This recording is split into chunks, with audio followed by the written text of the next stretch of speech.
बेबायदि खोथाखौ बुंनो हाया मानो होनोबा स्टेप बाय स्टेप जोंनि समयसाफ्रा आलादा आलादा बै समाव जोंहा सिक्रिटि मोननायनिल' प्रश्नमोन जोंहा माबायाव जोंनि स्कुलफ्रावनो जोंनि गथ'फोरखौ जोङो बर' रावजों फोरोंनो हायामोन बिदिनो जों बेखौ माबानानै दाबि खालामनानै बेखौ जों सिक्रिटि मोनबाय गनाय जालायबाय बे मोनसे स्टेप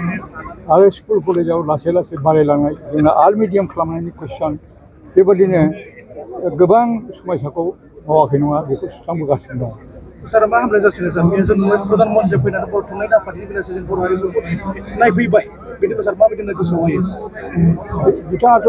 मोजां खोथा आं बर' हारिनि थाखाय बर' रावनि थाखाय आं गसंनानै थाबाय थागोन बे बाथ्रा फंसेयानो जोंनि थाखाय बिराद थुलुंगानाय बे हिसाबै जों मोजां मोनगोन जों आसा खालामदों।